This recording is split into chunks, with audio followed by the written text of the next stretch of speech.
à tous et à toutes les Robins des Bois de la planète Terre.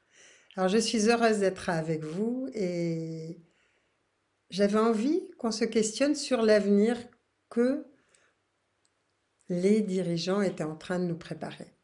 Parce que ce qu'on nous propose en ce moment, après par exemple les villes à 15 minutes, c'est-à-dire on est coincé, ça va évidemment nous être montré comme un avantage. Mais on en a parlé dans le dernier Robin des Bois, c'est des villes où on peut tout faire autour de là où on habite en 15 minutes. Et puis après, pour sortir, eh ben là, il faudra sans doute montrer patte blanche ou des papiers ou des justificatifs pour aller plus loin. Bon, ça c'est une chose. Pour l'instant, ça n'est pas encore arrivé, mais c'est des projets. L'autre projet, c'est aussi que ben, on nous mette l'argent numérique, qu'on interdise les liquidités à partir d'octobre, par exemple.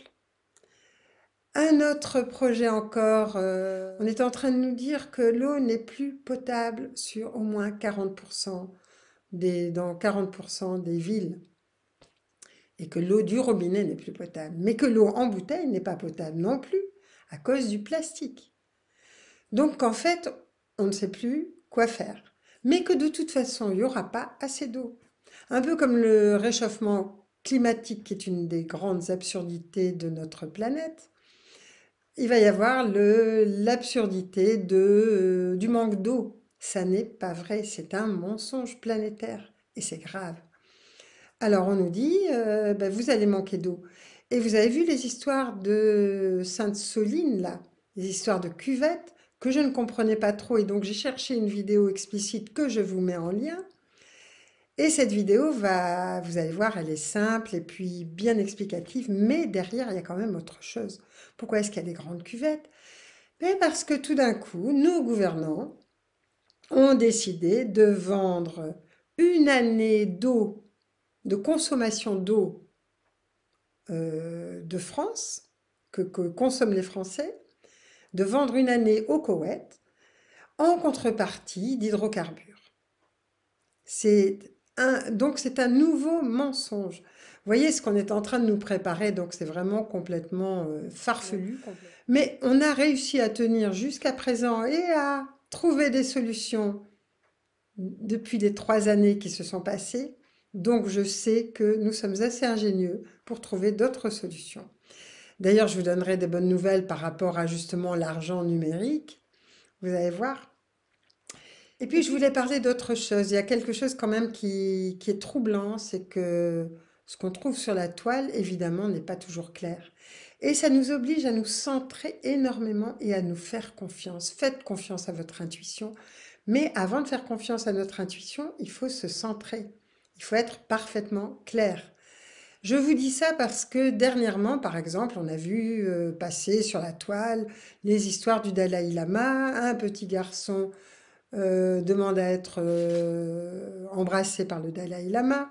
Il le fait et puis ça dégénère à nos yeux, aux yeux d'occidentaux. Parce qu'à un moment donné, il lui dit, si tu veux, tu peux embrasser ou sucer ma langue.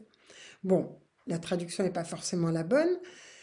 Ceci dit, bon, je sais que beaucoup se sont posé des questions. Alors, il y a des amis qui suivent le Dalai Lama et qui m'ont envoyé des mots en disant: ah, mais non, mais c'est pas grave, ne t'inquiète pas, le Dalai Lama est mort en 2020 et maintenant il a été cloné. Bon, on m'avait dit ça aussi pour le pape, hein, quand il y avait eu des histoires, des archevêques, enfin, des histoires de pédophilie, des histoires de viol et de violence. On avait dit ça aussi. Alors, je me dis, bon, vous croyez ce que vous voulez, vous êtes libre de croire ce que vous voulez, bien entendu. Ceci dit, il faut quand même être sain d'esprit. Et à un moment donné, quand même, il y a une personne qui m'a remis un document. Et là, j'avais envie justement de vous en lire un petit bout. C'est juste un extrait pour vous parler des coutumes. Dans la culture tibétaine, il est de coutume pour les grands-parents non seulement d'embrasser les petits-enfants, mais aussi de leur donner un bonbon ou un morceau de nourriture directement de bouche à bouche comme marque d'affection. Ce n'est peut-être pas la norme dans de nombreuses cultures, mais c'est assez commun dans certaines régions du Tibet. Après avoir donné un bec ou un bonbon, on dit au petit: mange ma langue. Cela veut dire: je t'ai donné tout mon amour et des bonbons, et maintenant, tu n'as plus que ma langue à manger. C'est évidemment un jeu que les enfants connaissent bien, destiné à les taquiner et qui les fait beaucoup rire. Voilà. Alors, vous voyez, donc, c'est quand même, il faut faire attention à ce qu'on lit, à ce qu'on écoute, à comment on interprète les choses. Alors, là aussi, vous pouvez y croire ou ne pas y croire à cette histoire de coutume, mais bon, c'est aussi une des hypothèses et elle peut tout à fait être raisonnable. On veut détruire beaucoup. Et dernièrement, je voyais aussi que le Petit Prince, les écrits du Petit Prince étaient décrétés comme écrits euh, pédophiles. Et là, je me suis quand même dit, mais quand même, jusqu'où on va aller et jusqu'où on va interdire certains écrits, certaines personnes. Je ne sais pas si vous avez lu 1984 d'Orwell. Moi, je l'ai relu il n'y a pas très longtemps. Ça n'est pas quelque chose d'agréable à lire. Donc, je ne le conseille pas comme lecture, évidemment. Par contre, il y a quand même des choses très justes dedans. Je vais vous lire un petit mot, justement, que j'ai tiré de cette lecture. Alors, je vous dis pas très agréable à lire parce que ça montre ce que nous pourrions vivre si nous continuons comme ça. C'est-à-dire dans un monde complètement déshumanisé et où chacun va écrire sur d'autres. Évidemment, par exemple, pour la pédophilie, vous avez des gens en qui on peut avoir confiance. Vous avez Carl Zero qui va sortir un film, vous avez les mamans louves qui s'occupent en fait de ce qui se passe dans les écoles parce qu'il y a quand même des choses pas claires dans les écoles. On est en train vraiment de déstructurer les enfants au niveau de la sexualité, au niveau de beaucoup de choses d'ailleurs. Donc, il y a quand même des mouvements qui sont intéressants, c'est sûr. Mais à un moment donné, je veux dire, il y a aussi du n'importe quoi. Alors là, je vais vous lire un passage d'Orwell. Si chacun pouvait profiter des loisirs, d'un sentiment de sécurité, la grande masse des êtres qui vit en temps normal, abrutis par la pauvreté, deviendrait instruite et apprendrait à penser par elle-même. Elle se rendrait alors compte tôt ou tard que la minorité privilégiée ne sert à rien. Et elle s'en débarrasserait. Une société hiérarchisée ne pouvait durer sur le long terme que si elle reposait sur la pauvreté et l'ignorance.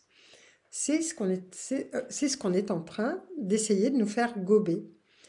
Donc je trouve que c'est quand même un peu gros entre les histoires climatiques, les histoires de l'eau, et bientôt on va nous en trouver d'autres aussi. C'est vraiment, on essaie d'effrayer la population, de lui faire croire des choses aberrantes. On ne manque pas de nourriture, on ne manque pas d'eau. Voilà, donc arrêtons. Et dernièrement, alors justement, il y a une Allemande du gouvernement qui est en train de chercher au niveau de l'écologie. Alors sous prétexte d'écologie, il y a beaucoup de bêtises qu'on est en train de faire.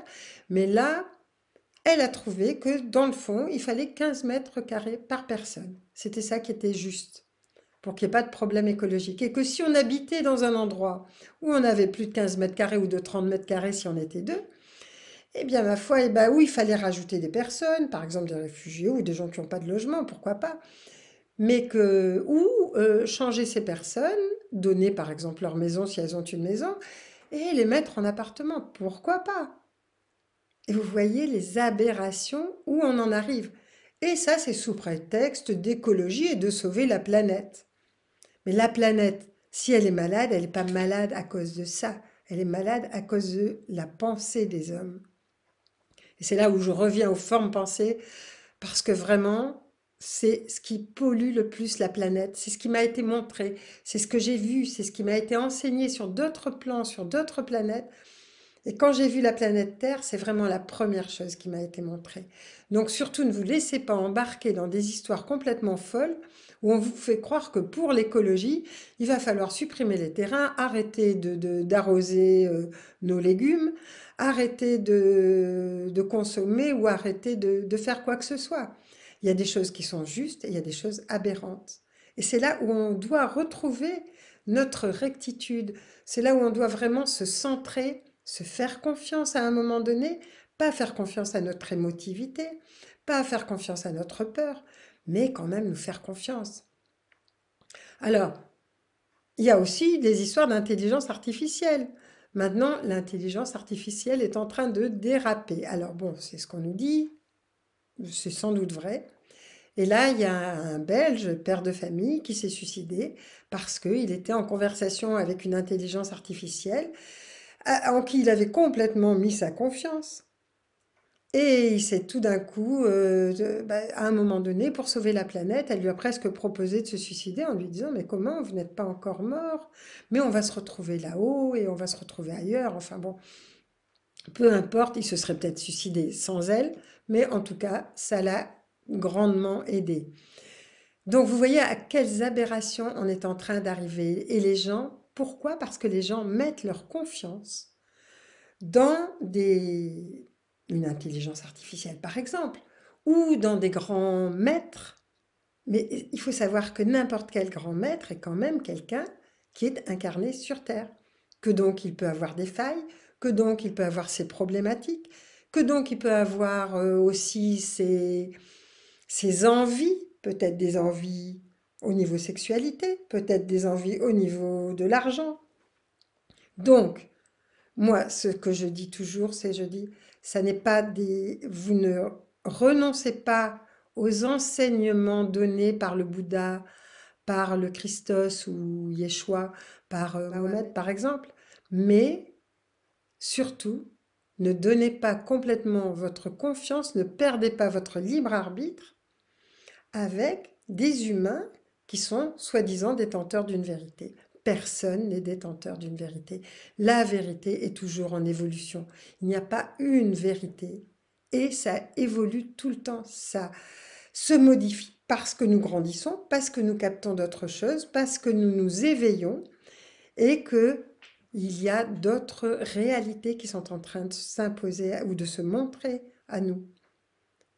Donc, vous pouvez faire confiance à une personne, mais ne donnez pas toute votre confiance, toute votre âme à qui que ce soit. Et ça, c'est vraiment très important en ce moment. Si vous voulez continuer à croître, continuer à pouvoir vous en sortir. Il y a aussi, oui, on m'a parlé, alors on m'a dit, bon, il y a des scientifiques qui ne sont pas du même avis quant au contenu de l'injection. Les uns parlent de protéines spike et d'ARN, et d'autres, comme Orion Code, par exemple, disent que l'injection est complètement synthétique et que c'est le graphène qui donne les effets secondaires. Alors, j'en ai parlé avec Antoine qui est médecin et qui a fait aussi ses recherches. En fait, on ne peut pas savoir actuellement. Donc, ce qui est important, c'est de savoir. Tous, par contre, disent que les injections sont extrêmement dangereuses. C'est ça qui compte pour nous, savoir. Et puis, ensuite, fiez-vous à votre intuition ou à des personnes de qualité autour de vous, parce que actuellement, on ne peut pas savoir ce qui est vrai. C'est vraiment, je veux dire, personne ne peut faire confiance réellement à personne. Je veux dire, vraiment, faites-vous votre opinion vous-même. Cherchez. Et moi, j'essaie ici, on essaie de décortiquer le maximum de choses. On peut se tromper parfois, mais en tout cas, on vous donne ce qu'on croit important pour l'humanité. Et je sais que vous pouvez tous et toutes, en tout cas ceux qui écoutent, être des points de lumière, des points contact. Et surtout, ne perdez pas le fil, ne perdez pas votre temps à des espèces de polémiques qui ne seront pas utiles. À un moment donné, on y verra clair. Mais pour l'instant, c'est vrai qu'il y a des choses qui sont dans le brouillard. Je ne dis pas qu'Orion Code a raison, hein. Ne me faites pas dire ce que je n'ai pas dit. Mais ceci dit, je veux dire, ça ne va pas nous changer grand-chose pour l'instant, dans la mesure où c'est dangereux et il faut absolument l'éviter. Ça, par contre, tout le monde est d'accord là-dessus. Enfin, tous ceux qui sont dans cette mouvance sont d'accord là-dessus. Ce qu'on appelle les complotistes, par exemple. Dans les bonnes nouvelles, il y a un rapport sur le fluor qui a été caché pendant 1 an et qui maintenant est enfin sorti Parce qu'il y a quand même beaucoup de choses qui sortent aux États-Unis. Il y a beaucoup de, de procès aussi qui sont en train de se faire. Donc je ne vais pas dire que tout vient des États-Unis de positif, non. Mais évidemment que non. Mais quand même. Donc là, le fluor, il y a un rapport qui est sorti et qui a montré le lien entre le fluor et une baisse du QI chez les enfants, par exemple. Donc soyez prudents, faites attention. N'écoutez pas ce qu'on vous dit et surtout ce qu'on vous répète régulièrement parce que vous savez que dans ce cas-là, il y a de fortes chances pour que ce ne soit pas vrai. Alors, la deuxième chose qui est intéressante, c'est qu'en Suède, ils ont essayé l'argent numérique et que ça a complètement foiré. Donc, ils ont décidé d'arrêter. Donc, on a peut-être des chances de ne pas passer à l'argent numérique. Ou bon, le temps qu'ils trouvent comment faire pour que ça marche vraiment, je trouve que c'est quand même une bonne nouvelle en attendant. Alors, il y a un livre que je trouve intéressant qui nous a été envoyé par ce médecin, c'est le docteur Félix de Graal. On appelle ça le cardiologue qui a du cœur, le livre des secrets et des nouveaux codes. Alors, Félix de Graal, de Graal, vous voyez, c'est un cardiologue, réanimateur, qui en fait a décidé de mettre à la portée de tous des moyens, des recettes. Alors, il fait beaucoup d'interventions sur YouTube qui peuvent vous intéresser. C'est un livre original qui associe l'humour, les sciences, la spiritualité. Et le message de ce médecin, c'est qu'il faut privilégier l'art de vivre pour se reconnecter à sa source et recouvrir ainsi la santé.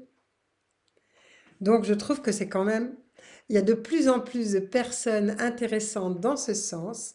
Il a des conseils qui sont pleins de bon sens, où il y a de la chaleur humaine et avec de nombreuses références à des films, à des vidéos, à des artistes.